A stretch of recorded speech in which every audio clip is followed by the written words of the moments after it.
My name is Stuart Gilly. I'm with the Alliance, and I'm really excited to be partnering with the library to do the Small Business Engine series. Today, we're going to be talking about budgeting.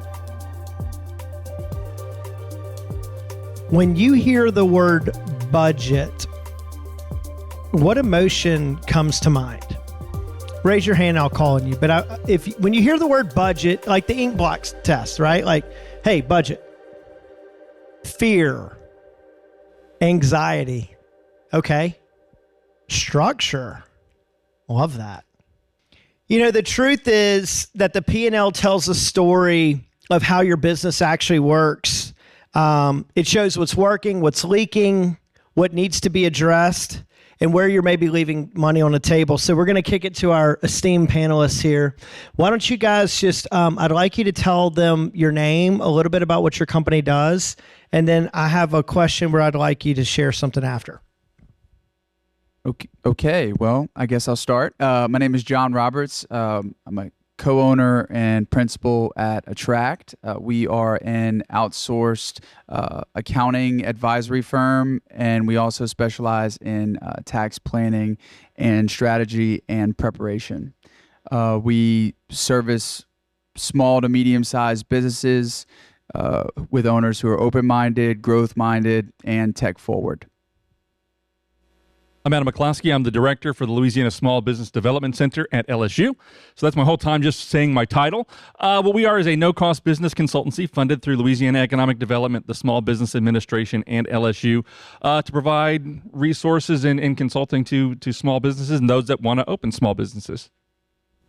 Ben Vance, also CPA. John and I used to work together years ago. I'm with a local firm here, Falk & Winkler, and specialize more in proactive exit planning for business owners and everything that really comes with that. Okay, so we started off, thank you guys. So we started off today talking about, already what is the word they hear when we say budget, right? So I'm just curious if any of you have just a quick story where you've seen somebody maybe work from one of these words that we heard that might sound a little bit scary. And what was that light bulb moment when you saw them maybe think about it like Stuart did, right? Opportunity. I'm just curious if anybody has a story top of mind. I'll go with not the cliche, but kind of all of the above, right? I think it is intimidating to sit there, and when you don't understand it, you can just leave there scratching your head and feeling like you're not getting anywhere. But when we've had the opportunity to sit down and go through revenue all the way down to cash flow and show how that cycle happens over and over. And I've never seen somebody not have a budget and not have the anxiety or the stress. Like, it's coming. It's just, you're going to be surprised by it at some point. So just being able to educate that and seeing where there's like an oh shoot problem, but if we know it's coming and we can help them kind of proactively get in front of it, that's always a rewarding moment to walk that through with a business owner. Yeah, I love that. I want to jump into this. So when you guys first look at a P&L, what's the line that tells you if the business is healthy? Where's your eye first go? Because we made them do ink blot. You open up a P&L. I'm going to start with you, John. Where's your eye go first? For me, if the P&L is set up correctly, I look at the gross margin line, which is your revenue less your direct costs, which are the costs that it takes to produce that revenue. Now, getting that structured properly and getting those expenses classified properly is very rare for a new or startup company. But that right there will tell you if your business is ultimately viable. I feel good because the accountant had the same answer as me. I've seen a lot of restaurants in my day, and I look at that, and if cost of goods is 50% on the restaurant, I know we've got trouble. If it's 30%, I'm like, all right, we got something to work with here. So I start there and then just see how they categorize everything. And just not just to repeat and say the same answer. I'm going to say net income. Right at the end of the day, that's the bottom line. Or say operating income.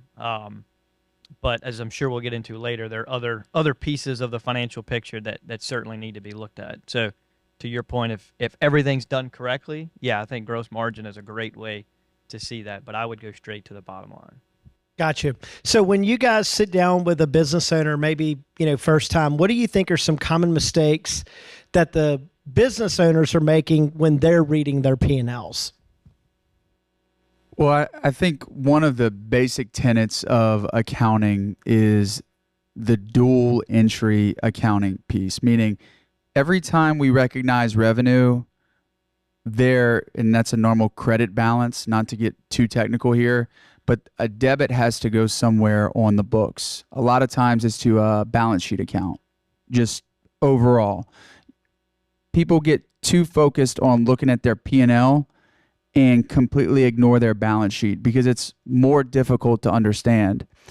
But I think what we'll get through today is that you can't have one without the other. The P&L is more familiar to people because it sort of emulates your personal finance. Your revenue is the amount of money you make in a given month. Your expenses are the amount that goes out every month. But when getting into business, you will learn that your P&L is really your journey and your balance sheet is the destination. Love it. The thing that I always see is I tell people all the time, call Energy up at the end of the month, say, hey, I know my power bill's due. I got some profit I want to pay you with. And they say, we don't accept profit. We accept cash. And so people will, they'll say, oh, look, we sold a bunch of stuff. Did you collect on it? That's not on the P&L. You can have a lot of profit, no money. So the biggest mistake they make is thinking that the profit is the business. Mm.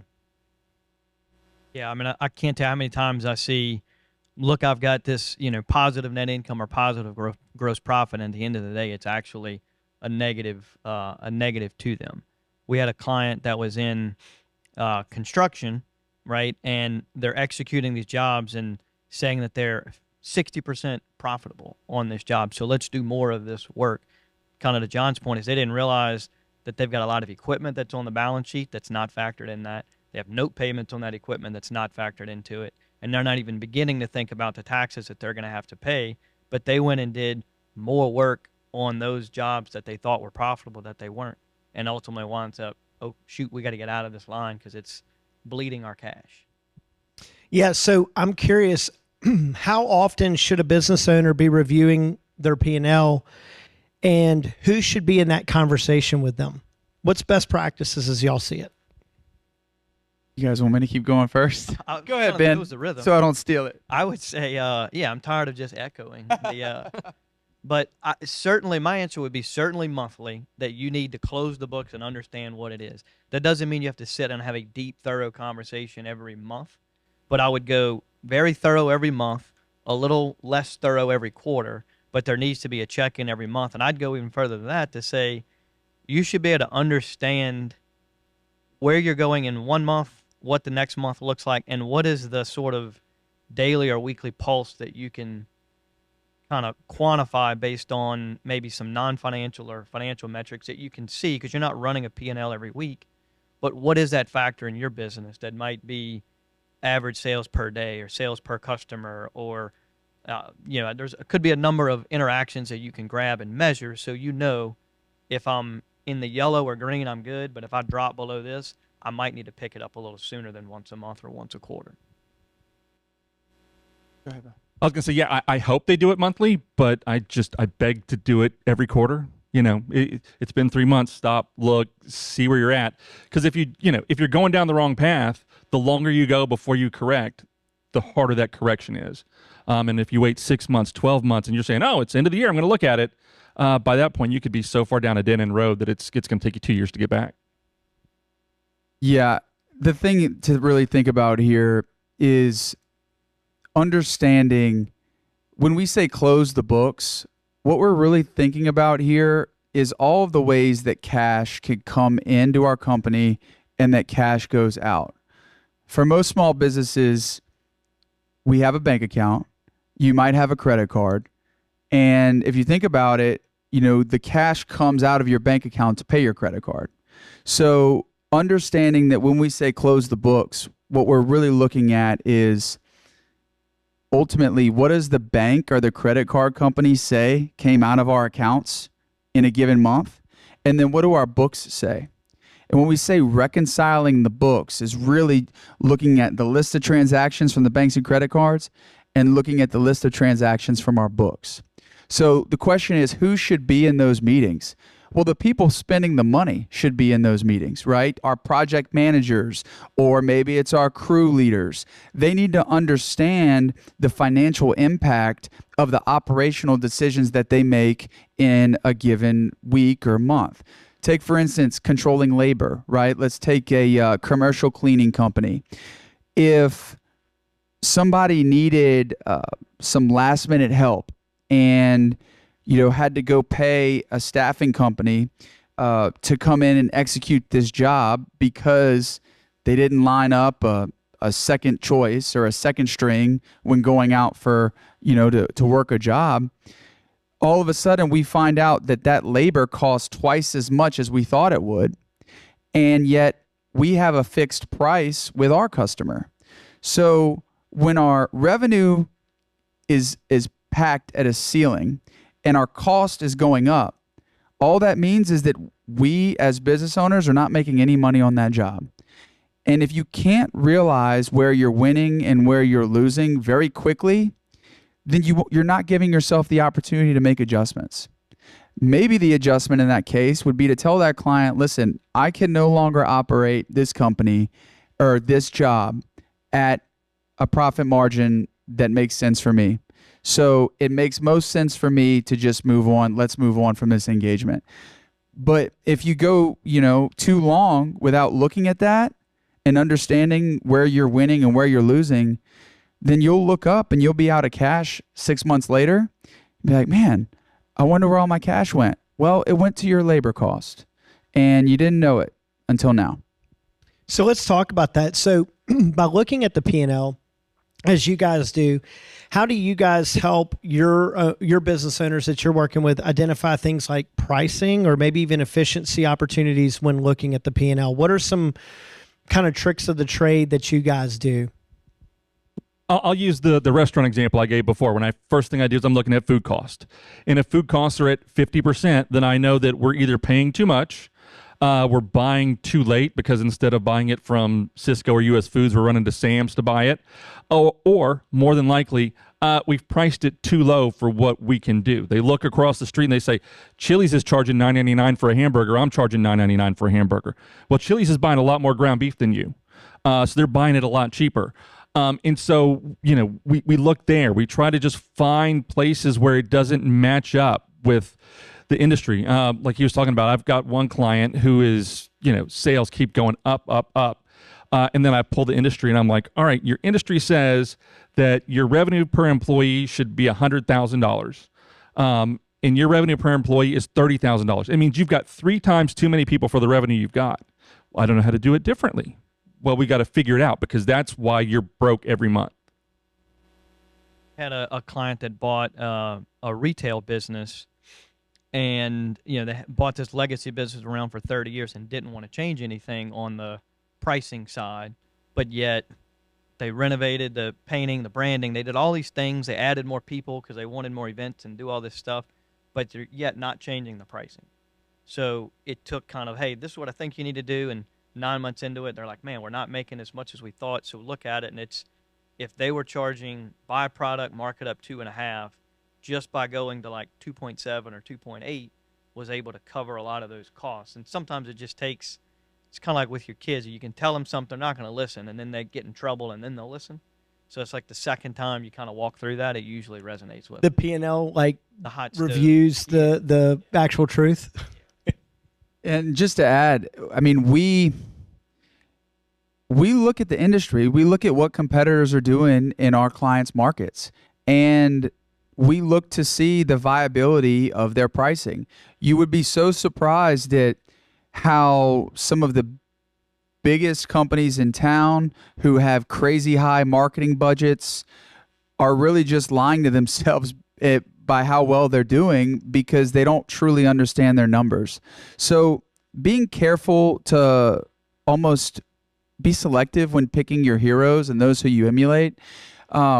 Obviously, the ones who have been around the longest are the ones that we should look to the closest. These new fly-by-nights who are, apparently making a bunch of money and, improving their fixed assets and getting new fleet vehicles and all of that, take that with a grain of salt, and understand that, number one, pricing is market dictated. So somebody out there is paying, $10 for a hamburger. But the question is that our target market? And I'm sure we'll get into that in just a minute, but being selective about really who your target market is and understanding that, I don't want to go to Chili's. I'd be okay going to Burgersmith instead, and I'm okay paying a bit more. But almost taking your entire approach as a business owner and really directing it to marketing and sales and who is our ideal client, our ideal customer, that's all manifested by your financials. If Rolex wanted to charge $20 for a watch, everybody would wear one. They don't want to do it. They don't want everybody to be their customer. Yeah. All right. So I'm curious if somebody, let's say somebody right now is like, okay, I don't really look at my P&L at all. What would be a simple, easy way or an exercise that you would tell them, hey, if you're going to go home this afternoon, print out your P&L, and if it's really confusing and scary and all these words we heard, what would be an easy first step to help them gain confidence in looking at that P&L? Plug it into ChatGPT and ask ChatGPT to explain your P&L to you like you're a fifth grader. I mean, I've literally prompted ChatGPT to take something like that, obviously not accounting related, but something that other people might think is common knowledge, and tell ChatGPT or tell AI to summarize this for me. I could go on, but I don't want to take these guys' answers. Very good answer. I'd also start at the bottom and work up, and there's going to be and then keep asking why. It's like, this doesn't make sense.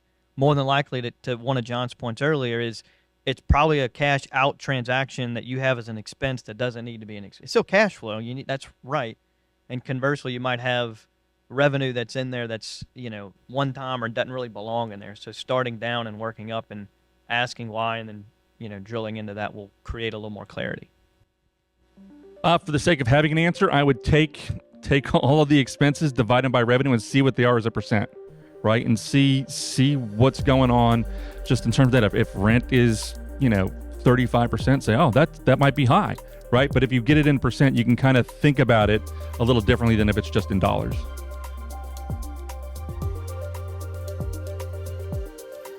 Adam, I'm going to ask you to talk to us a little bit okay, what are we actually looking at? And then we'll ask you guys to ask questions to the panel as it relates to the P&L. So follow along, please. All right, go ahead, Adam. When you look at a profit and loss, it's over a period of time, right? So this one here, we see at the top, it says income statement, fiscal year 24.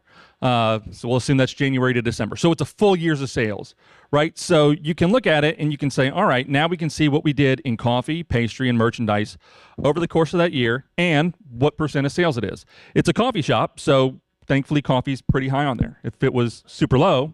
Yeah, let me jump in here real quick. But if all the dollars coming through the register they all look the same, right? They're all green, or they're coins, or why does it matter on the P&L that you would separate those different line items, Adam?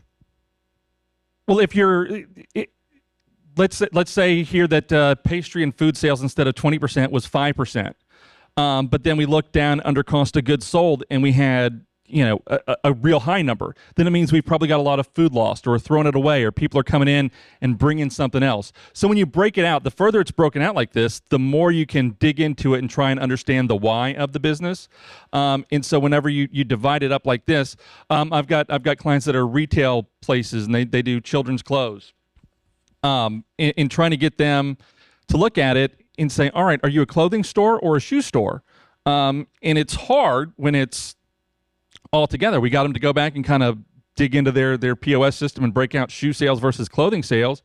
And more people were coming in there for shoes. So whenever we go spending marketing dollars, we can promote shoes more because that's what people want to come and get. So that's why that's helpful. So all revenue dollars are not created equally? I mean, if they're created equal for spending, but not for analyzing. Okay, good. Before you move on to cost of goods sold, I'm just curious, or total revenue, I'm curious, do John and Ben have anything that they'd like to share insight-wise? I'll go, just this is kind of the auditor in me, or question or point something out, but so you see revenue they have on there, and they have shirts and mugs, and I would immediately say, like, well, where is that on your cost of goods sold, right? My guess is the shirts they bought are sitting on the balance sheet or inventory or something like that. So to me, they're probably missing some of those direct costs, or it's buried in this other piece. And one of John's points of like having it clearly spelled out of where are you profitable and where are you not.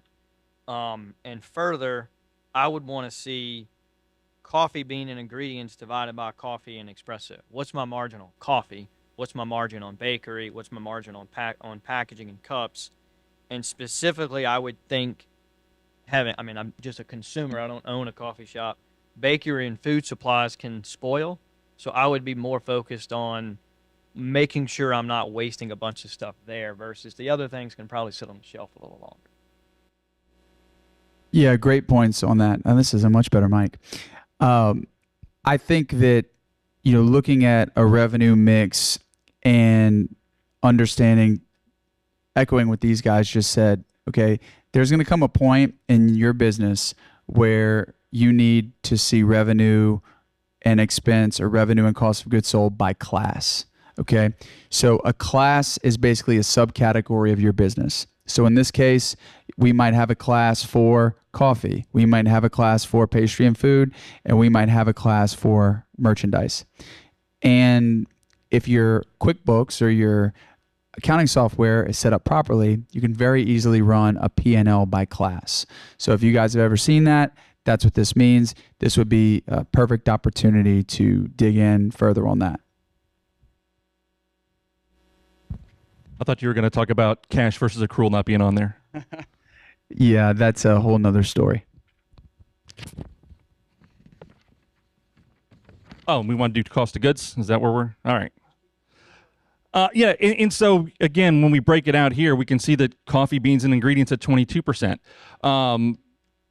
Bakery and food supplies at 6%. That seems pretty low for food, right? So we're saying, all right, what are we doing? But it's part of that story.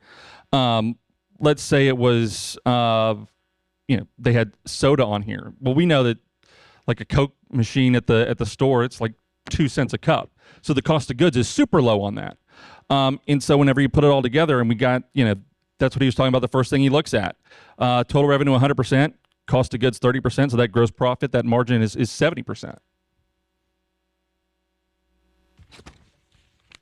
So, and from your experience, like you were talking about with the restaurants, your eyes, John and Adam, you said you go straight to that to see, okay, where is that number right now? Like before we validate the revenue, you're really looking to see, like, in this industry, where does that cost of goods sold sit? Because why? Well, I think that everything under the gross profit line, maybe not everything, but most things can be managed, right? If we're talking about rent, we get to pick where we rent, and we're skipping ahead a bit here, but, we get to professional fees. Are you going to outsource your accounting? Or are you going to try to do it yourself? But the first thing to realize and to understand is, do we have a viable product or service that gives me enough margin to cover my overhead costs? The market will tell you what they will pay for something.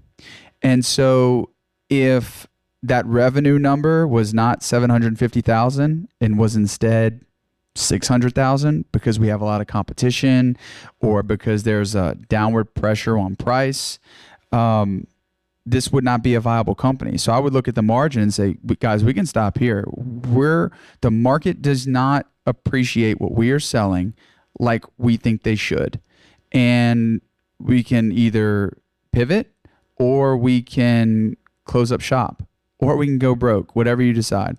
But ultimately, that gross profit number is going to tell me if we have a viable business or not.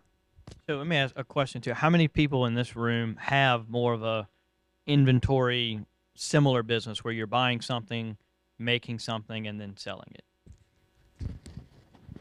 Okay, so I'm just asking before I dug in a little deeper. I wanted to make sure it would resonate. Otherwise, I'd say we can move on.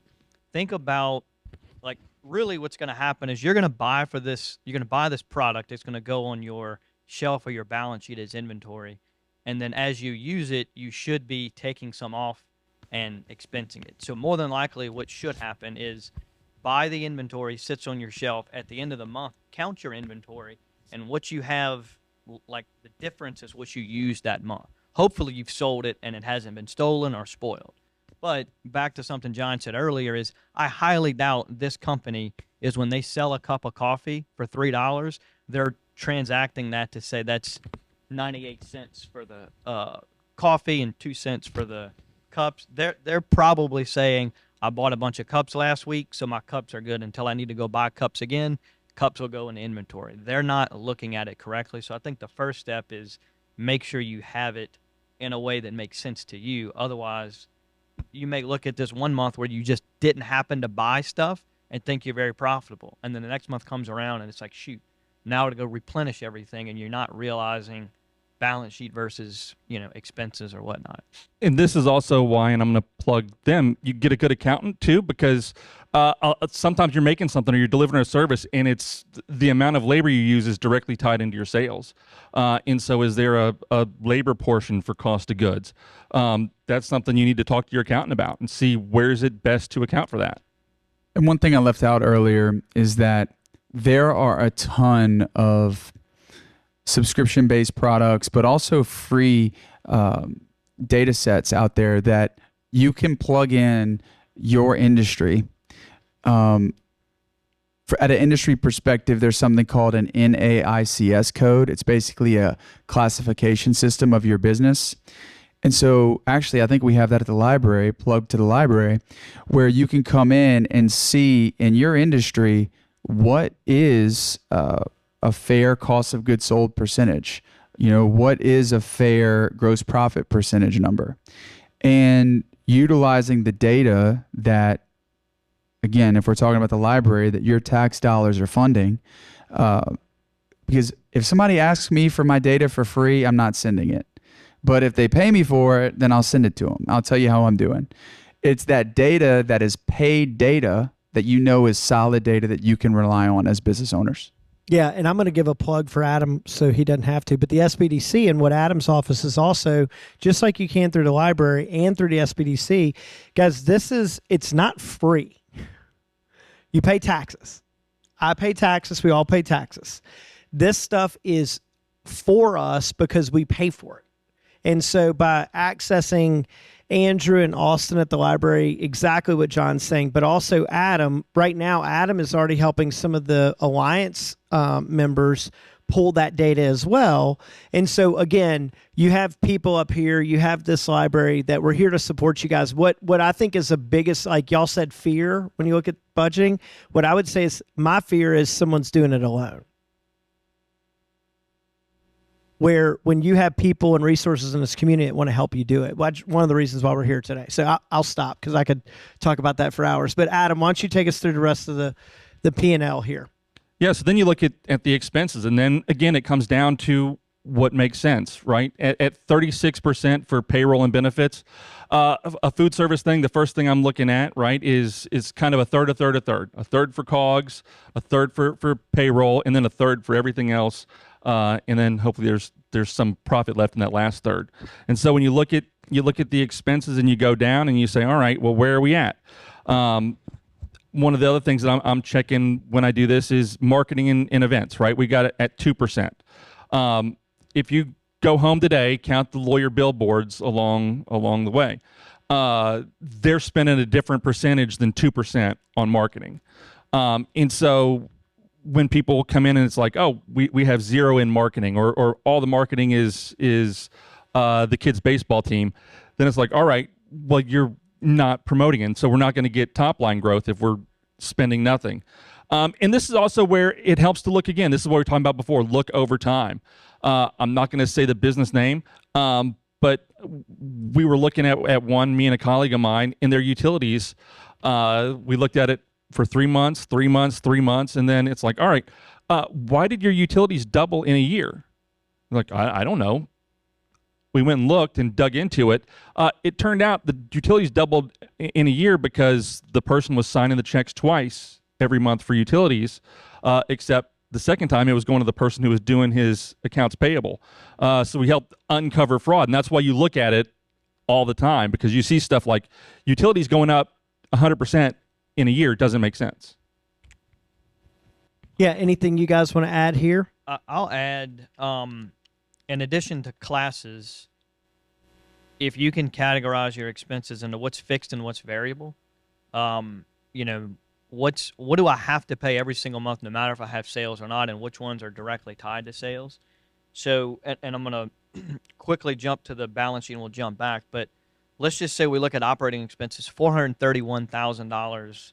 This would be a year, which is about $35,000 a month. I had to do that math on my phone real quick, but they have $25,000 in cash, which just tells me like you have one bad month and you're done, right? So understanding what sort of cash buildup do I need to have to be able to weather, you know, there's a snow day and the business is closed for a week, or there's just a run of bad weather and it's, you know, whatever it may be, and at least being able to see that and know that I gotta pivot pretty soon if I see that, you know, there's a trend that's lower in my sales or whatnot.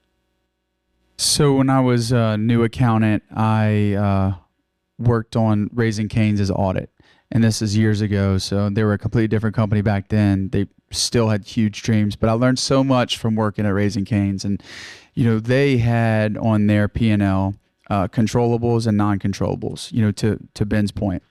And I thought about this just a couple of weeks ago when I took my daughter to a birthday party, and it's at one of these trampoline parks, you know. So I walk in and there's 8 kids, employees, just sitting around doing nothing. And my first thought was, I wonder what their labor percent of revenue is, and their labor expense as a percentage of revenue is. And that right there, if that number gets too high, you know that you have waste. And so that's why, you know, again, I used to work at Jimmy John's in college. And the minute we got slow, they'd come cut heads. Hey, you want to go home early? You want to go home early? Because we're not making any revenue.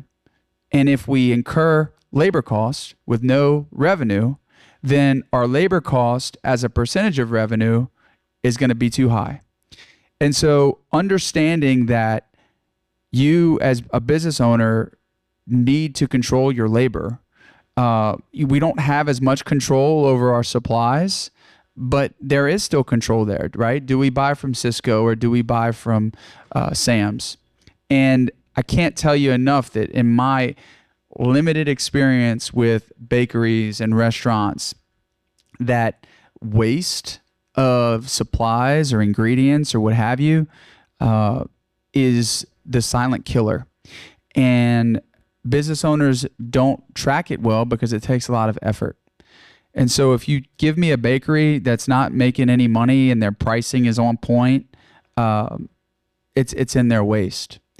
And it's in those remakes and those things of inefficiency, right? And then the last point that I'll make on marketing is if we have good margin, we have a viable product. Okay, if people are buying from our competitors and we have good margin, we have a viable product. And so then the answer comes, or the question is, how can we tell more people about this? And the answer is marketing.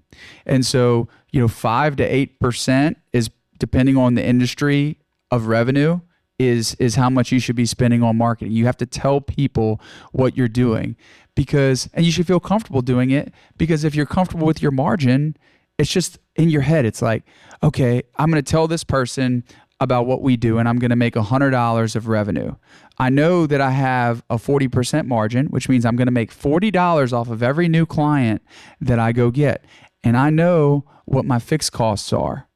And if my fixed costs are covered by the sales that I've made up to this point in the month, then every time I make a $100 sale, that's an extra $40 in my pocket. And maybe I'll put some to marketing and things of that nature. But if you guys can understand revenue, how much is coming to my margin, what's my overhead cost, and ultimately what's my break-even point, how much revenue do I have to earn in a given month to cover my overhead and my direct costs, then you guys are going to be ahead of probably 70% of my clients. And that's the people who pay me to give them advice. So you'll probably be 95% of all business owners.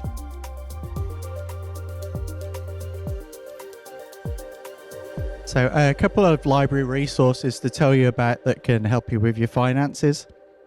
So of course, you want to be able to walk before you can run with these business finances. So we have a great resource that covers kind of financial literacy basics. It's good for teenagers. It's good for adults. We all need this kind of education. So Financial Fit has over 150 what we call micro lessons. They're all 5 minutes or less. And they cover topics like budgeting and emergency planning, banking and credit management, understanding taxes, major purchases. So really easy to get into and very valuable lessons there. And then another resource we have is called Weiss Financial Ratings. And this is an independent rating agency that provides analysis and ratings on a wide variety of financial institutions. So this is really good for understanding how safe the places where you're putting your money are. So it's got ratings for insurance companies, for banks, for credit unions, and for investments as well. So you can kind of get a feel. Obviously, safety is key for your money. You don't want to be losing it.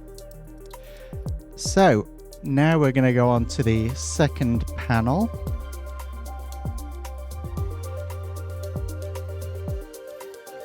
Your P&L tells you how you did last month. Your balance sheet tells you whether you can survive the next one. It's the financial backbone of your business, the thing investors, bankers, and buyers look at first to decide if you're stable. So I'm going to start with you, John, in plain English. What story does a balance sheet tell that a P&L does not tell? Well, a balance sheet shows what you own and what you are owed in the asset section. The balance sheet also shows what you owe others in the liability section. And then the difference there is your equity. So think of it like if you're a homeowner, you have an asset, which is your home, and there's a value to that home. And let's say it's $200,000. And let's say you also, though, have a mortgage on that property. That's a liability. And the difference between the value of the asset and the liability is your equity. That's all your equity is. It's the difference between your asset, which is your house, the liability, which is your mortgage, and the rest is your equity. So it has to balance. The balance sheet has to balance. This is a accounting 101. It's very a nerdy thing to say, but the accounting formula for the balance sheet is that your assets equals your liabilities plus your equity. And every variation in between. You could also say that your equity equals your assets minus your liabilities. So at a very basic level, that's what a balance sheet is. Anything to add? Just maybe to oversimplify it, it's view it as kind of your savings account, or what do you have, dry gunpowder, whatever you want to call it, it's there, right? So your P&L shows you what you're spending. It's the flashiness of what are you kind of doing month to month, but the balance sheet will tell you if I'm running out of cash, like this spending and whatever isn't gonna last that long. And you can have positive equity, but if it's tied up in receivables and inventory and bad accounting, you may not have good cash. So, same thing that we said about the income statement, where you need to make sure things are classified. If you have inventory on the books, but you never track whether or not it's wasted, no longer there, or just bad accounting, and you're not cleaning it up, where you're getting a false sense of, what your true net worth is. I worked with a carpet company, and they had like this old carpet that they were still carrying as inventory. It's like, how long has that been on there? Because they're like, oh, that carpet's 10 years old, so it's never going to sell. So it's not an asset if you can never do anything with it. It's just a number on the page. But the thing I would say about a balance sheet is, it's a snapshot. It's a point in time, right? Whereas the P&L goes over a period of time. This is just a point in time.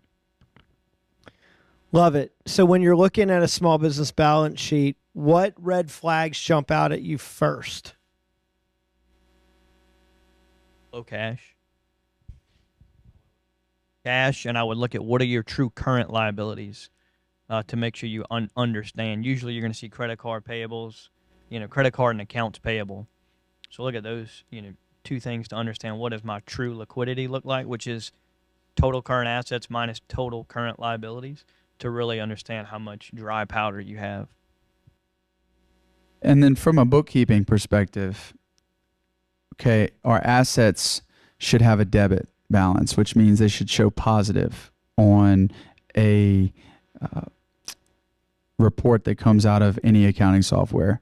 Same way goes on our liabilities. Our liabilities have a normal credit balance, but on a balance sheet, it should show a positive number. If I look at a balance sheet and there's negative numbers in assets, I'm thinking we got a problem. And I'm going to look at, like he mentioned, cash. I like the one right below it, which is the accounts receivable. And if that gets, real high, then it's all right. Every question asks another one. And so why are your receivables so high? Then you say, where's the aging report? How old are these? How long is it taking you to collect?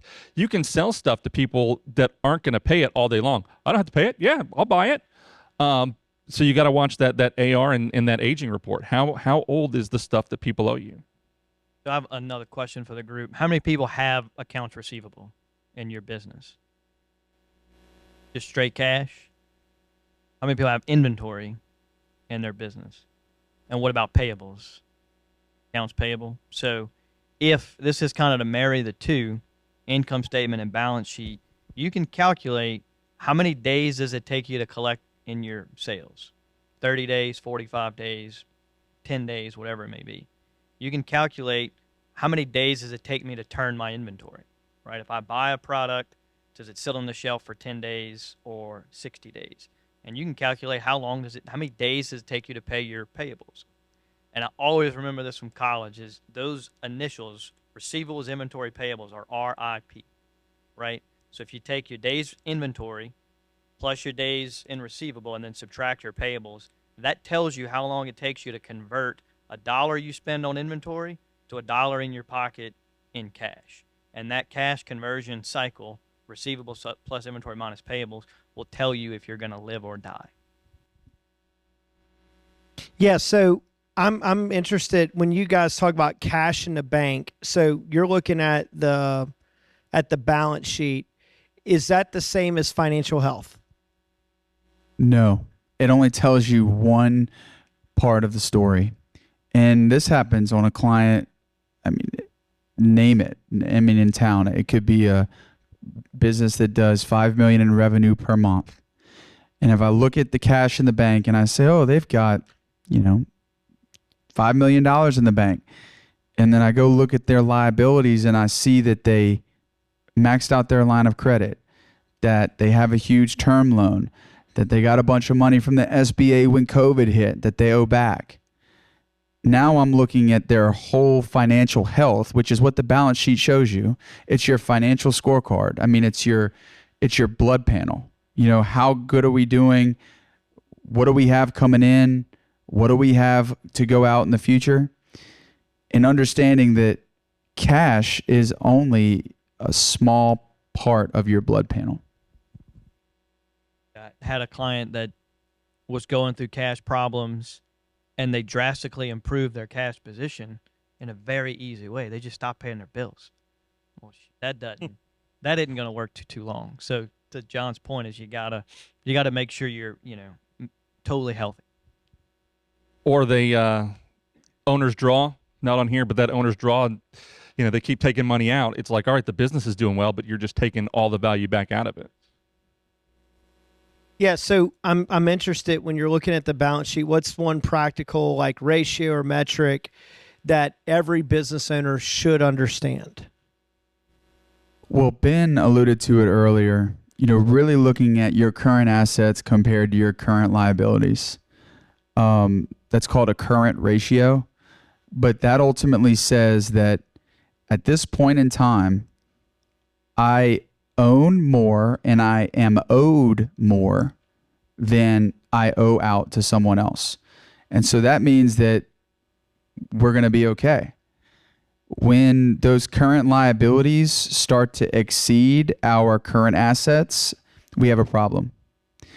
And it's generally because our sales are down, or we're having trouble collecting money and we had to write it off, which is basically negating sales, or we have inventory that's not turning that we had to write off, which is never good. And so understanding your current assets versus your current liabilities, I think is very important. Yeah, I echo. If you divide the two, it should be greater than one. And you can go to the NAICS code, the NAICS code, and it will tell you for your industry what should my current ratio be. And it'd probably be a shock that when you see it, you're probably not in line with the industry, but it gives you a beacon of, okay, I need to figure out how I need to get there, right? So are my receivables too high? I mean, when I looked at the coffee shop and I saw they had accounts receivable, I'm like, who are you selling coffee to that doesn't have $2? Like, we The need library. to, so we You need to ship the address, coffee and then they pay you later. well, your credit, whatever, recognition or extension problem. You may have high accounts receivable. So your current ratio may be great, but when you go run what's called an aged receivable report and you see that there's a $25,000 receivable that's 180 days old, and it's like, yeah, I don't know. I don't have the stomach to call that person and keep asking. Well, that needs to come off. Without that, you're not going to collect, or you need to go set up shop right in front of their door and just keep knocking, whatever you can do. You'd be amazed how many clients we've gone to that are just like, yeah, I don't think I'm going to ever collect on that. And when you just ask repeatedly, there's a lot of times, well, we'll take that off of your plate, and all of a sudden $80,000 comes in by just repetitive asking. Yeah. Go ahead. So another thing that we'll look at is, how have your accounts receivable been trending? Are we staying pat month over month? Like, is $5,000 a month reasonable? If our sales have stayed the same, and our accounts receivable is getting higher, that means we're having trouble collecting money, which means that we probably need to have a tough conversation with the customer to determine if we're going to cut them off or not. Because if you continue to have sales and your accounts receivables driving way up, there's collection risk there. And next thing you know, your customer is going to go bankrupt and you're not going to collect that money, which is a big problem. I worked with a client. It was they sold advertising, and it was some type of subprime mortgage company, reverse mortgage, something like that, was one of their best advertisers. And we were looking at the aging report. I'm like, all right, why does this number keep going up? And it's like, it's over 180, they've got $20,000. Over 90, they've got. It just kept going up. It's like, why are you continuing to give them advertising when they keep not paying you? Said, well, if I stop their advertising, they're not going to sell any mortgages and they're not going to be able to pay me. I'm like, they're not going to pay you anyway, right? Sometimes you have to be difficult with people that are difficult with you. I love it. Okay, so what about somebody who's trying to think about the tension between paying off debt or keeping enough cash to grow? How would you guys advise them when you're looking at their balance sheet? So I'm going to start on the income statement on the fixed side. You need to know, what are my fixed costs that I have to have, right? Let's start off with maybe like a Dave Ramsey approach of, let's have 2 months worth of fixed operating expenses, or even 1 month worth in cash. So I know if the blank hit the fan, that I've got enough cash to get me through. So understand what those fixed controllable costs are going to be, plus monthly like note payments, things of that nature that you may have. That's at least what I want to build my cash towards. And then I want to make sure it stays at maybe plus or minus that level when I'm going to pay my bills. And to me, I think it's helpful. We talked about closing your books once a month. There should be, I would advise anybody, if you're paying your bills, to set up a time during the week. Maybe it's on Friday or Monday or whatever it is. And that's the time when you're going to kind of make sure kind of the dust is all settled and you know exactly everything that's came in. Because I'll see a lot of times where it's a rush to pay the bill on a Tuesday, and then oh shoot thing happens on a Friday that I absolutely have to pay, and I probably could have taken that giant expense on a Tuesday and managed it differently, right? Or if I would have known both of those were happening, I need to go hurry up and collect on some of those items that are out there. So setting it kind of a once a week time allows you to make sure, okay, I'm focused on just this for a moment in time, so I know I'm making at least the best decision and not while bullets are flying throughout the week. I got a story about that. And it was an auto body repair shop I worked with, and they did all of their business was insurance work, right? So Progressive, State Farm, all of them. And they say, we will pay you in 90 days. And the insurance company, when they say we're going to pay you in 90 days, they mean 90 days or 90. They don't mean 88. They don't mean 87. They mean 90. Well, this guy hated debt. He did not like owing anybody any money for any period of time. And so he was buying the auto parts to fix the cars. And the company would send him a bill, and it would say net 90. So they would say, you owe us this money in 90 days because we know that you're not going to get any money for it for 90 days. And he would say, I don't know what that means. I'm just going to pay it right now. And so day one, he was buying these auto parts that he was not going to get the money from State Farm for 3 months. And so he'd come in and he'd say, I'm broke, I have no money. I'm like, yes, it's because your sales are going up, you're doing more business, and you're basically operating as State Farm's finance company. You're giving them free money for 90 days by not taking the period of time that the auto parts supplier has given you. And so that one simple change, paying his bill when it was due, not paying the auto parts supplier late, paying it when it was due, all of a sudden he had enough cash to go out and buy another shop. Love it. Love it. Yeah, go ahead, John. Well, to that point, I mean, I have a love-hate relationship with debt because, on one hand, you owe it back to someone. They are charging you interest to use their money. On the other hand, being able to harness the power of debt allows you the opportunity to go buy a second car shop. It allows you to buy more inventory that you know that people are going to buy. Ultimately, guys, business is just risk and reward, right? It's understanding how well have we done historically, what's my best guess as to what we're going to do next, and how can I capitalize on that? Even in our industry, we've had the conversation of potentially taking out debt to go hire more accountants, because we know that we have to tell so many people no, like we don't have the capacity to service you right now. We're missing out on that revenue, on that margin. And so that's why financial literacy and budgeting and understanding how debt works is so important.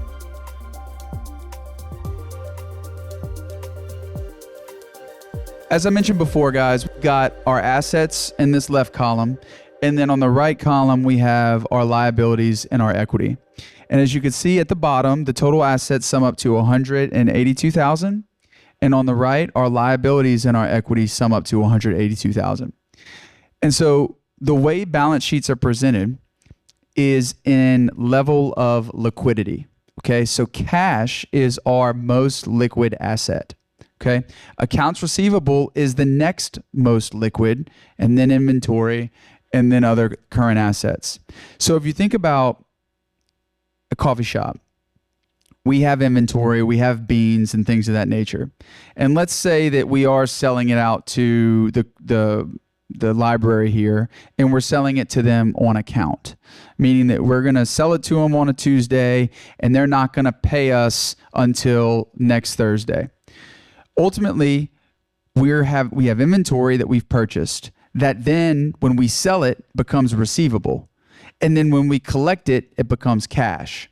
So when we talk about a cash conversion cycle, we are thinking about the cash that we used to pay for the inventory that then converted to receivables, that then converted back to cash. Okay, so understanding how your assets move up, that section is so important. Again, our current assets are either liquid assets or assets that we can convert to cash quickly. Okay. Let's move on to fixed assets. Okay. So for a coffee shop, it's any equipment or leasehold improvements or furniture or investments that you've made into your business that help you generate sales. Okay. So this is something that's quite common for folks to mix up between looking at a fixed asset versus, say, an operating cost. Okay. A fixed asset, a coffee machine, is going to service you far beyond this year.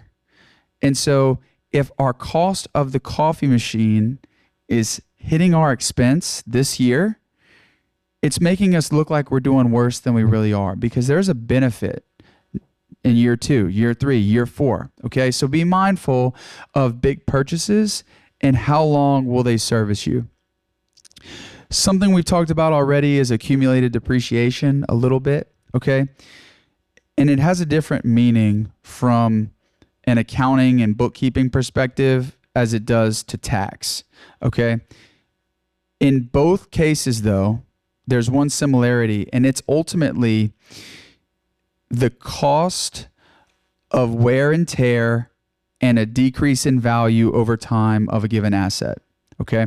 So many assets, the accounting rule makers out there have come up with different useful lives for different types of assets.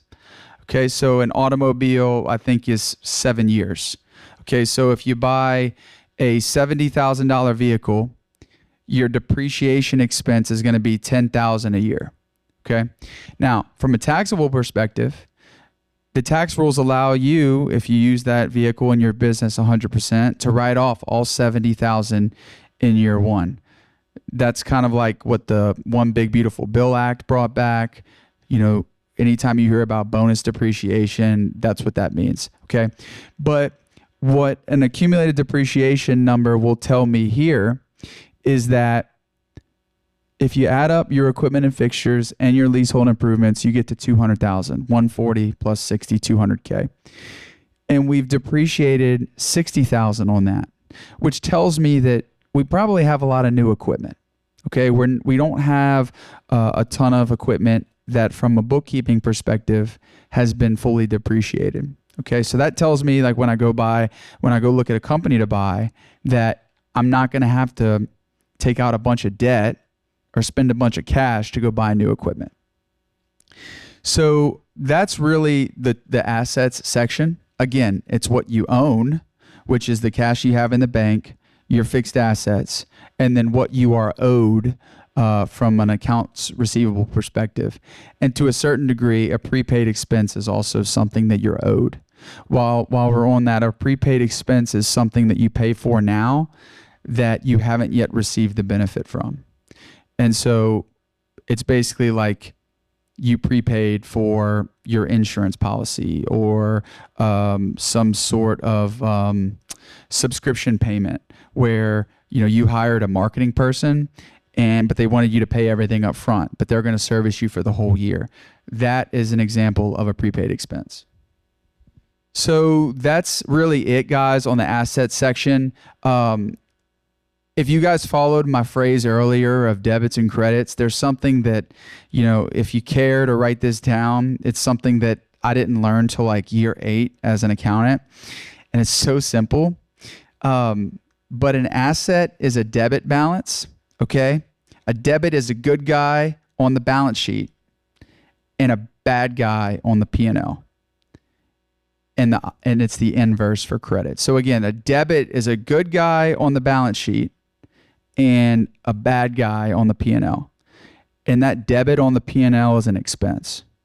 So when we are classifying transactions in your small business, you know, understanding, does it go on the P&L or does it go on the balance sheet? If it goes on the balance sheet and it's a debit, it's a good guy. So let's move on then to liabilities and equity. We probably won't spend as much time here, but what I do want to point out is, remember, liabilities are what you owe other people. So from an accounts payable perspective, you know, in our coffee shop, it's what we bought with our inventory, right? We owe our suppliers. We owe Cisco. We might owe a subcontractor who came in and repaired our coffee equipment last month. Okay. Credit card payables, that's a given. Anytime we swipe our credit card, okay, we pick up the expense when we swipe it. And every time we swipe our credit card, that's another micro loan that we owe back to the credit card company. So when we're a coffee shop and we run out of material and we need to go buy cups at Dollar General and we swipe our credit card, the accounting gods are going to say, hey, that's a increase to an expense and an increase to a liability because we haven't yet paid for it. Short-term loan, as it relates to equipment, this is the debt that we owe back in the next year. Okay, so anything that we owe back in a year is considered a current liability. If it's beyond a year, it's a long-term liability. And what's important there, you guys might know from your experience as a homeowner or as a just personal finance, that some of these debt terms can be kind of tricky. Meaning like they'll say, hey, no payments for the first, 12 months. And then the next 12 months roll around and you owe it all back at that point. Well, after year one, all of that debt owed back should show on current liabilities. And when I go look at a company, to buy or to otherwise assess, and I see a big amount in that current short-term liability section, I'm like, man, we better increase our cash to pay this off. Maybe it's taking a more favorable loan over a longer period of time and taking out that short-term loan, because in general, the shorter the term loan, the higher the interest cost, because people, they basically are like, look, you're very desperate for this money. It's going to be at a very high interest rate and you need to pay me back quick. So just understanding how debt works, how we can take a longer life loan and refinance out of a high cost debt vehicle. Long-term equipment, again, that's due longer than a year. And then owner's equity is really my favorite place to land here, because equity is, again, the difference between your assets and your liabilities. So it's your net worth of the company, okay? So retained earnings, what that number is, that is the collection of years and years, or maybe months, because again, this is a point-in-time report, of all of your net income, less the amount of money that you took out of the company. So less your distributions. Okay, so retained earnings means how much of our earnings, of our income, have we kept in the company. Okay, and then owner's capital, that's the amount of money that we put up to start the company. Okay, on day one, when we opened up that business bank account, we borrowed from Aunt Susie $50,000, or she gave it to us, and we turned around and we put that into the company. Okay, that is your owner capital. And then again, you take what you originally put into the business, you take the collection of all the profits over time, you take out the distributions, and then you're left with your total equity. And last but not least, our total liabilities plus our total equity equals our assets. All right. Thank you. Ben or Adam, anything else you want to add here before we take it to questions? I want to ask these two about moving current portion of long-term debt up. I think if you're using it to measure your current ratio, I think it's definitely, to me, if you're not using it like that, as long as you know that it's a actual payable, so kind of from a monthly cash perspective, you're factoring that in. I think that matters.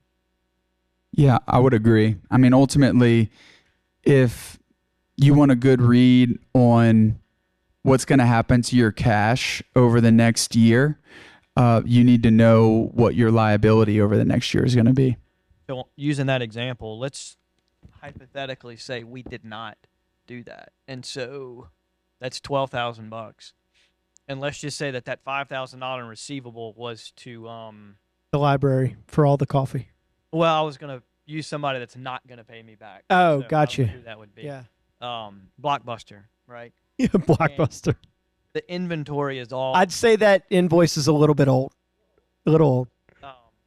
And let's just say that inventory was bad. Well, if I take that out and then I look at my current liabilities, I'm going to wind up, and I didn't have that whatever 12,000 in, I'm going to be negative or below 1. So from that standpoint, if I'm using it there, I certainly need to know that, because I can promise you the bank is going to want their payment.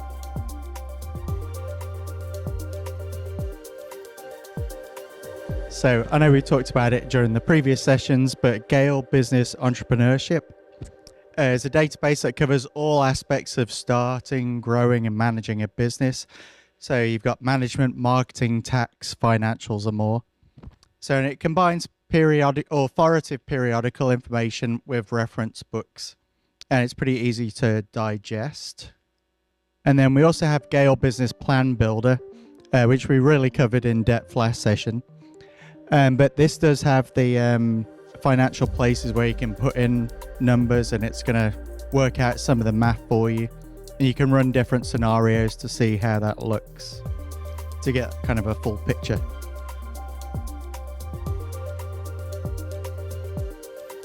So learning to forecast cash flow gives you control and confidence instead of stress and surprises. So I want to ask our panelists, why do profitable businesses still run into cash flow problems? I don't think they understand everything that goes into cash. Like, it's not just profit. So that's kind of easy. Is this working too? That's good. Yeah. You just got to eat it a little bit more. All right. Okay.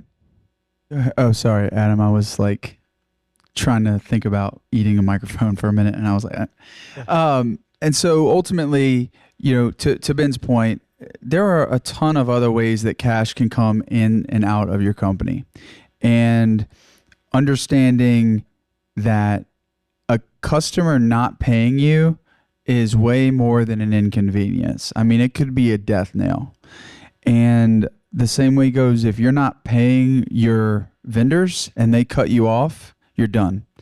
So figuring out that you need a certain amount of cash in your account at all times is critical. It's a lot of stuff we were talking about before. Principal payments aren't showing up in profit, right? It's a use of cash. It's not showing up on the P&L.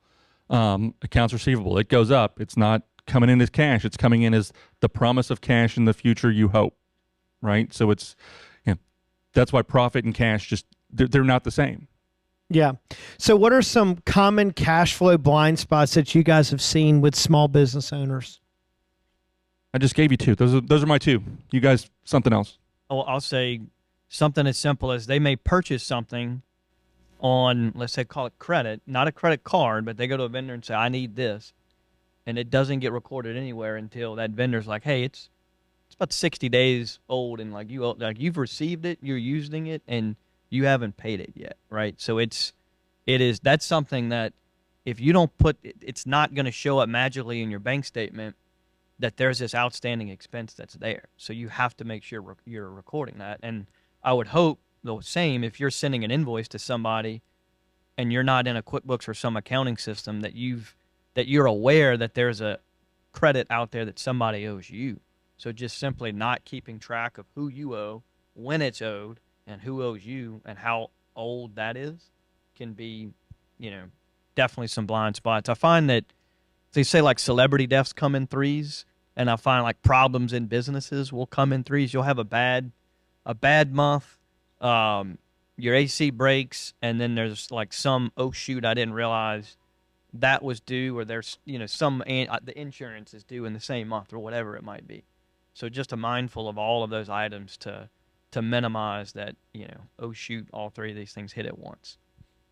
And one thing that I've seen even with my clients is, every month they want to take out, let's say $5,000 a month, and they're taking that out in distribution. So they're reducing their cash in their business and they're taking it as distribution, regardless of how great or poorly their business performed last month. And so when they look in their business bank account and they say, I don't know where all my cash is, and I look at their distributions list and I say, this is where it went. Now where is it? And they're living the high life and they're flying first class and yada, yada.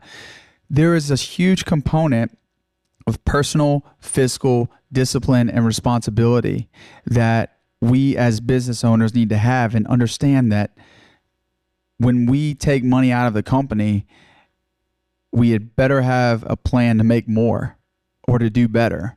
It's not going to make itself. Love that. So how do you guys coach owners to get ahead of like slow receivables or even maybe seasonal dips? How do you think about that? Budgeting, right? I mean, that's if you're a HVAC company in Louisiana, I mean, you're going to make hay over the summer, but you've got to have a plan for the winter. If you're in Boston, it's the opposite, right? Whatever, you're going to have people with furnaces that break and they don't care about the AC. So it's having that budget, and that's, you make the budget, and then you don't just take the budget and say, oh, we made it, throw it in the desk drawer and walk away from it. You come back and say, oh, where were we different than what we thought? And that's how you make those decisions going forward to keep yourself from running out of money. And from a seasonal perspective, I mean, I have a few lawn and landscape clients, and the model for them is essentially to get somebody on a year commitment. And I think the number is like 46 cuts per year, right? They don't go every month, or maybe it's 42. I can't remember. But their labor costs are way higher in the summer because you have to cut the yard more often. So understanding that because revenue is fixed in the summer, but your labor cost is higher, that your margin is going to be lower and your cash is going to be lower. So for companies like that, their cash is the lowest in the summer. Now, when the winter comes, they're still getting that same amount of revenue per month, and their costs are not the same. So it's starting to build up their cash. So understanding from a seasonal perspective, what obligations do you have? What commitments have you made? And how will that affect your cash? So this will dovetail into, I think, the next session too, but understanding all of that and then having a conversation with your banker, right, that can understand those seasonalities. And you're not going to be able to do this day one of a business or even probably year one, but once they see that repeated trend, they can work with you on maybe there's a solution, whether it be a line of credit or some sort of purchase card that will allow you to kind of weather that storm a little bit. And then it may actually allow you to go speak with some of those vendors to get on credit terms and what's it going to take to manage that. So my wife has a seasonal business where Christmas is like a huge, we sell a lot of Christmas stuff. Well, all of that stuff comes in August. So we have like massive amounts of inventory in August that we have to pay for October. And then, obviously you're selling it kind of October, November, December.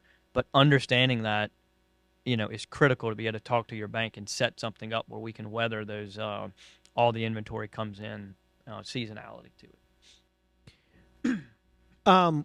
So if a business owner says, hey, I check my bank account every day, like literally I wake up, I look at the bank account every day, I don't know that I need a 13-week cash flow. What's your response besides hitting them? Yeah, I mean, if just no, I mean, it's not gonna work. Because again, there's so many other things that are not hitting your bank account's going to show you only what is came in and went out, not what is coming in and is going out. So without that, I mean, I don't know how to equate it, but I mean, you're just looking at like, it's not even the rear view mirror. You're just looking at very much a snapshot. Have you heard a business owner say that before? Yeah, that I look at my bank statement I look at my bank balance every day. Well, that's fine, but I mean, that's not gonna. I mean, it's like watching the stock market every day. It's not gonna do you any good. Go ahead, John. And just to add to that, your prices could stay the same, and meaning like what you're charging your customers, and your costs could be going up, and you're losing money every single day because you're not looking at anything else other than your cash balance. And over time, those small cuts of rising prices and you not raising your prices that you charge to your customers is going to end badly, because there's going to be a tax bill or a repair or something else that comes out of the blue that you didn't see coming. And oh, by the way, your cash balance is $20,000 less than it should have been. So just understanding that looking at your cash balance is like, I mean, you're better off not looking at it at all, to be honest. Yeah. Go ahead, Adam. I was just gonna say, are you running a bank account or are you running a business? Because the business is this stuff. It's not the bank account. Yeah. So I know Adam shared a story earlier that I thought was pretty great to hear about, cash flow and the receivables and payables. I'm curious, John or Ben, do you guys have a story where you've seen a small change in cash management, specifically around like a cash flow statement, make a huge difference in a business? I'll use a personal one with my wife's business. Did you get permission, by the way, to share all this about your wife today? Okay, y'all are recording. We'll get that. And by no means do we have it all, figured out. We still there's curveballs come all the time, but thankfully, because we're able to see a little bit more into the future, a little better. We got hit this year, and I don't know if anybody else got hit with the same thing, but tariff charges were totally unknown. So you're getting all these vendors that are saying, you're either not going to get it because I don't know if this is going to make economic sense for us, or you need to pay 18% more today in March and April for Christmas stuff that's coming in December.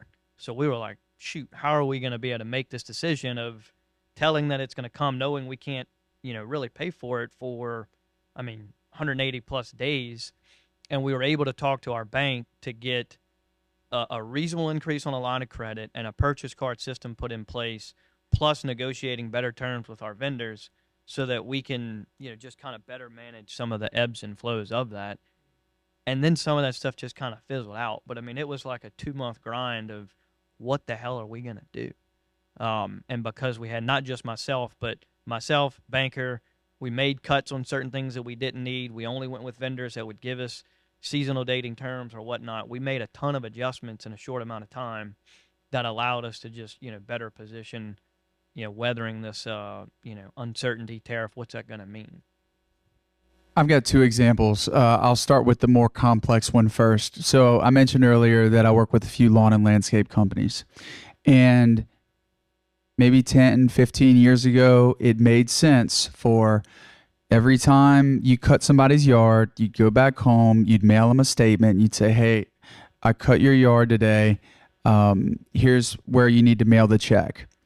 And lo and behold, because you're cutting 100 yards a week, that you're going to either forget to invoice or you lose the check or they never pay you and you never know because you're too worried about doing, the stuff that makes you money. So I started working with this company and I said, we've got to get this into the new age. We're going to get everybody's credit card on file. And after we'd make the cut, we're going to have this software, what I call a field service software. And because we have everybody's credit card, we're going to let them know, hey, we're going to bill your card today. And I'll never forget, he says, well, what if they leave? And I told him that if your client doesn't... They stay. That's what I'm saying. What if they stay? Like, you cannot continue to operate like this. Like, his customers would leave the check in the barbecue pit. And so, or they might leave cash. And so his guys would go pick it up and they put it in their pocket. And, when they turn the check in, it's been sweat through or the cash disappears or whatever. And so, you know what happened? Like 95% of his customers got with the program. And so now what does that do to cash flow? We pay the guy this week and we already got paid for it because we billed them and we collected the same day. So we eliminated our accounts receivable. That's another thing we do at my firm. Okay. I don't have any accounts receivable because I'm billing everybody on the first. If you don't want to get billed on the first, then you can find somebody else to do your work because I'm not doing it. And so I never have accounts receivable, which is why I can pay my people the week it's due and I can stay current with my bills. So that's one example. The second example is something that Stuart and I saw with a mutual friend and client is figuring out like where are the leaks in your business. For this particular client, it was credit card fees. They were eating the 3% every single time that somebody swiped a card. And, if they're doing $1 million in sales, 3% is 30 grand. Is that right? They were at 54,000 for the year. So $54,000 for them was just going out the back door that nobody ever thought to say, oh, why don't we pass that on to the client? we all know that when we go to restaurants, we're getting charged that 3.5%. The restaurant is not eating that. So why is it fair for my client to have to eat it if the market has already said that they will pay for the convenience of 3.5%? Now, whenever I go pay my property taxes and they want to charge me that 3.5% processing fee, I'm not doing it. Like, I'll write the check. But understanding that price of convenience doesn't have to be borne by the business owner. Yeah, I love that. And I think these are, these are some of the things that, and I'll give John credit. We sat down and this is the value, and you guys are about to do this. We're going to do this in a second. This is the value of looking at every single line item and just asking like one simple question. And this, usually the simple question is, what is that? Why is that here? Why does that matter? And John did that. He was like, why do we have $54,000 a year going out the pocket? And these are smart business owners. They're really talented, but it was like, I don't know. I think we have that 54,000 because last year we had 54,000 and the year before we had 54,000. It's like, so we're paying it and we're still accepting it because it's what we thought is always like, it's just part of doing business. And so I'm grateful that you said that. And we're going to jump into this here in a second. So. Well, then it's the same thing, right? If it's 3.5% and they're doing 100% of their transactions on credit card, we look at the profit and loss and they're a 10% margin business. All right, if we're giving 3.5% of that away. Yeah. Yeah, and I think that's back to Ben's earlier point when he talked about it could be a minor little tweak that you go from 10 to 15%, or in this case, 10 to 13.5%, right? And it's like you didn't sell any more clients. You just looked at your business and you got it healthy on a few little key, tiny little things that start to shift the mountain. I'm going to give an example. I'm still using my wife, but this is another vendor we were using. Early on, we were doing some online work, and we had a individual, they set up our website where we could be e-commerce. And, we had a decent year. And then in like February, we get a phone call, email, and she's like, I don't know how this happened, but apparently she had her credit card linked to our account, and she was paying all of our shipping costs for everything. And it was like a $22,000 oops that we were like, ooh, I mean, that's unfortunate. Like, we're going to make that right. But my bigger question was, how did you not know that there were $22,000 worth of charges on your card related to somebody else's account? And it took you 6 months to figure that out. I was like shocked. Yeah. All right. I love it. Okay, so I want to move. So I love the 13-week cash flow. For me, I'm not a really strong P&L balance sheet, which is why I have people like this in my life. But this is a tool that I have really learned to be like, it's very pragmatic. It makes a ton of sense. I can kind of see where everything is. So I'm going to get Ben. You're going to walk us through this? Awesome. Let's go. Okay, let's go.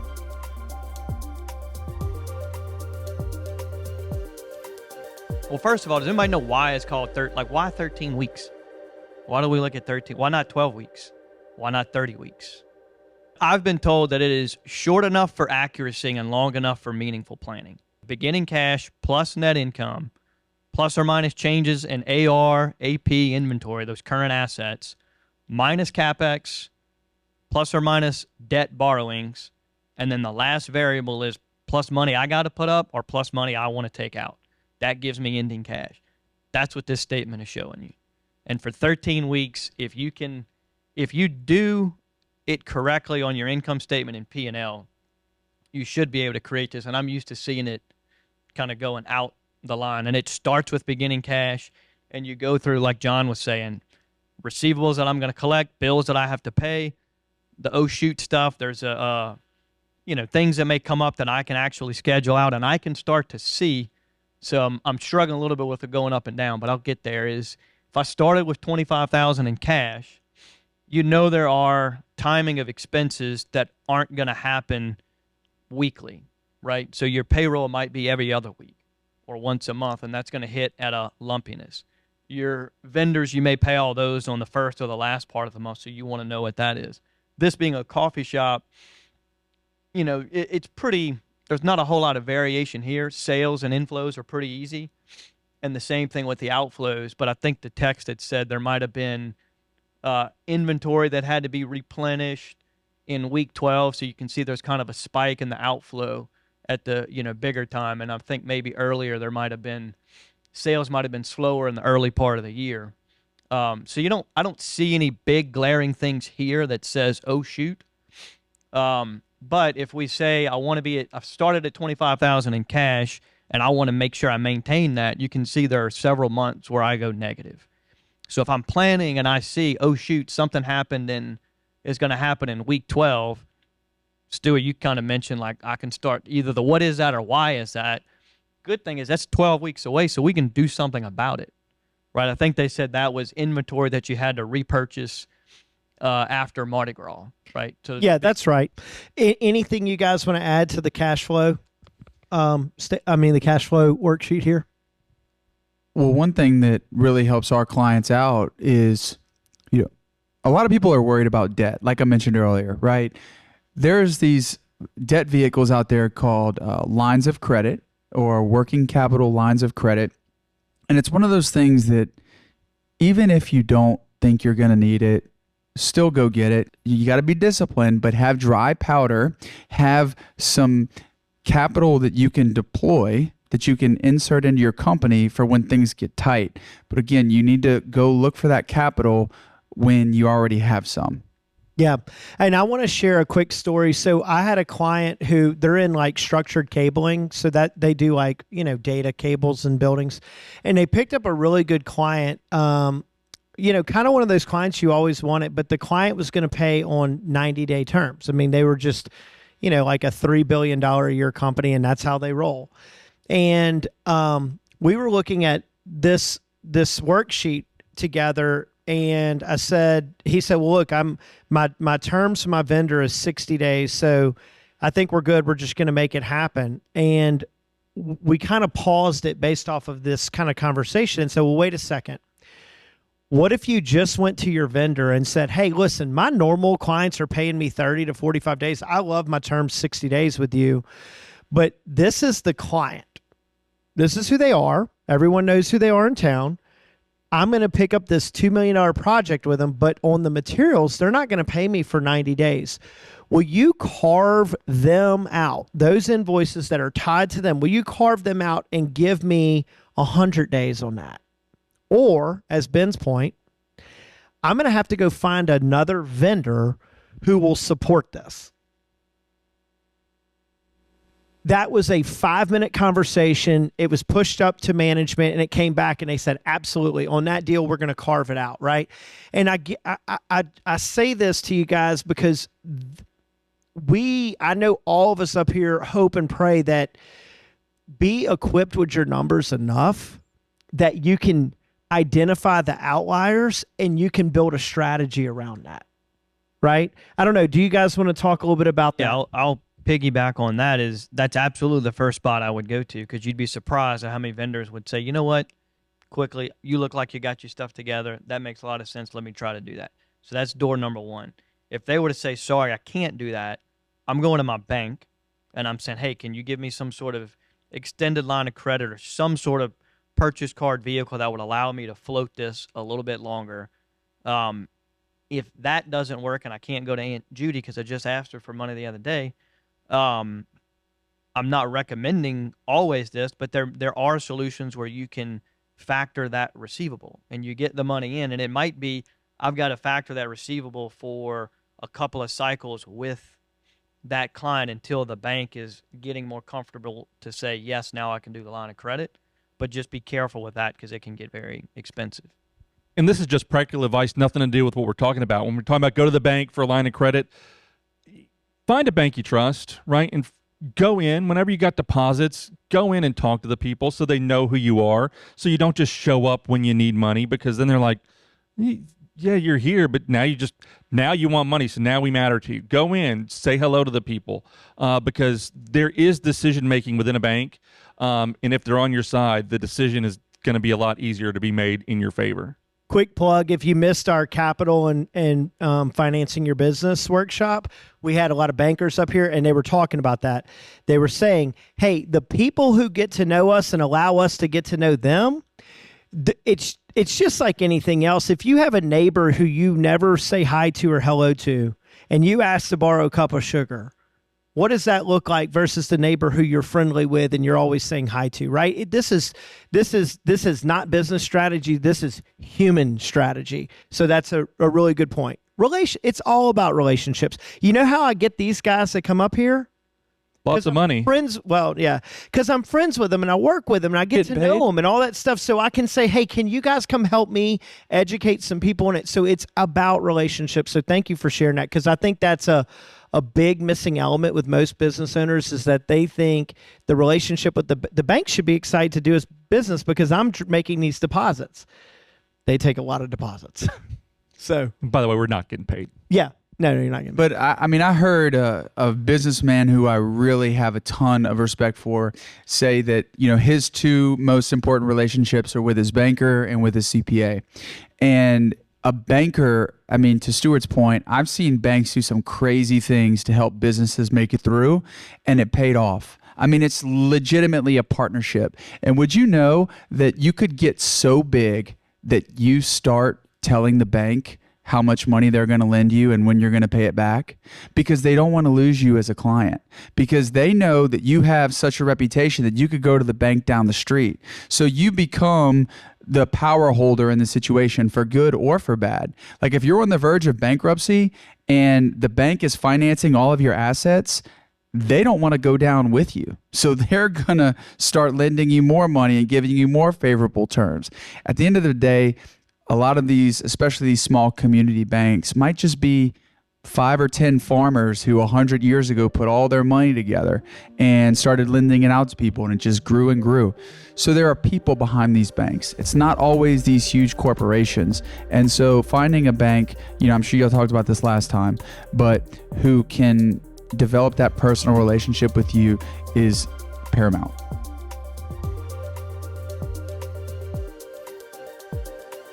Okay, and just to remind you that we have on-demand courses on all kinds of subjects through Gale Presents Udemy and LinkedIn Learning. So here are some examples up here: Financial Essentials for Small Business, Financial Planning and Analysis, Building a Company's Budget. So these are available on demand. Just need a library card. You can get to them from home, watch them, rewatch them. And as well as the video portions, they also include things like these templates that you can download into Excel, that kind of thing, and put your own numbers in.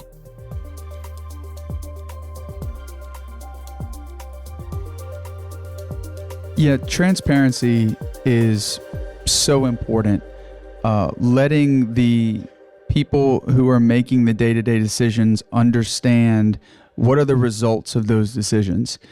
Now, I know that when we start talking about compensation and bonuses, things can get a little dicey, but largely, you could look at the first portion of a P&L, your revenue less your direct costs, your materials or your labor, and really grade your project managers on that margin. They don't need to know that you're spending X amount of money on advertising. They don't need to know how much your utility costs are. For instance, whenever I was at Epic Piping, right? It's a company that does hundreds of millions of dollars a year in revenue. It's a crown jewel of, this private equity firm in town, and is it really a second incarnation of the Shaw Group, which, if you've lived in Baton Rouge through the 90s and early 2000s, you know what the Shaw Group is. Every month, they do something called a job cost breakdown review. And that is looking at revenue and cost per job, getting you to the margin line. And the project managers are in that meeting. And the questions are asked, why is your outside service cost so high? Which is basically you had to hire somebody else outside the organization to provide a service in order to deliver the revenue.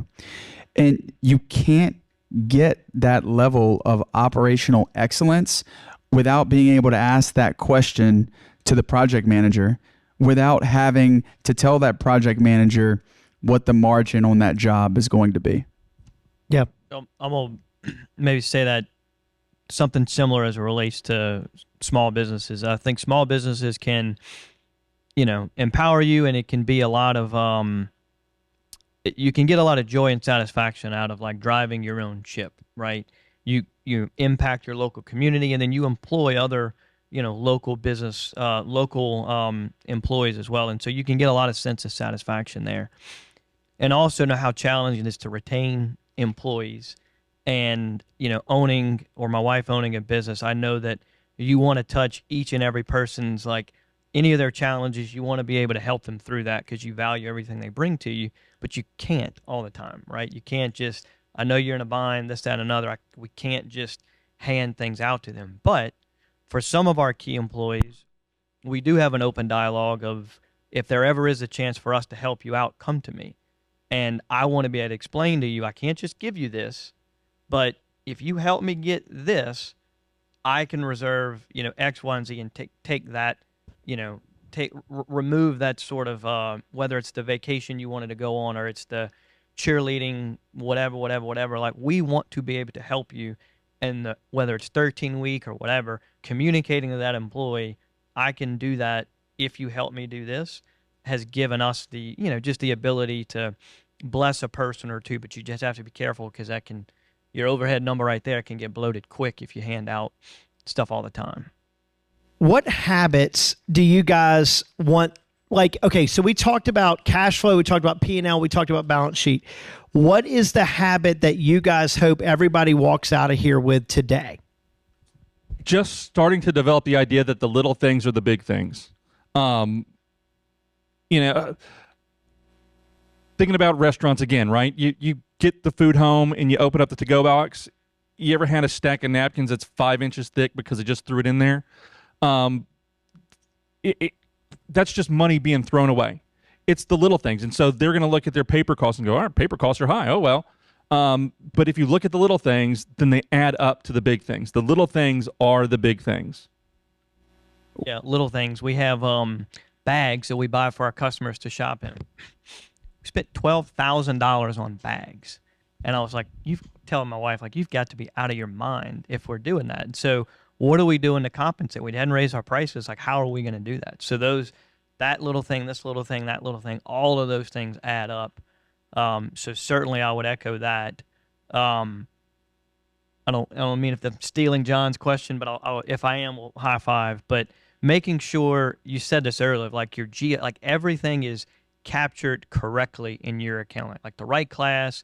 You don't have a bunch of negative items on your asset line. Your expenses are true so that you can do meaningful analysis. And then I would like to see, like, if you can look a month or 2 months ahead and understand kind of where you need to be from a cash flow and then up to revenue. Like, what is that one metric? You're not going to open your bank account every day and look at it, but there is a metric or two that you should know about your business that you can open and look at every day to look back and know, like, am I red, green, or yellow, right? For us, it's like average sales per ticket. And I know what that number is. And if we're at a certain number, I know we're on track to hit our, targets for that month. I look at that every single day. And if we're down, we're asking questions why. I think I've got a few points to make. The first one is that being a business owner is a mindset. And when you go to Costco and you see that they're not basically giving you bags to carry your groceries out the door, well, that's for a reason.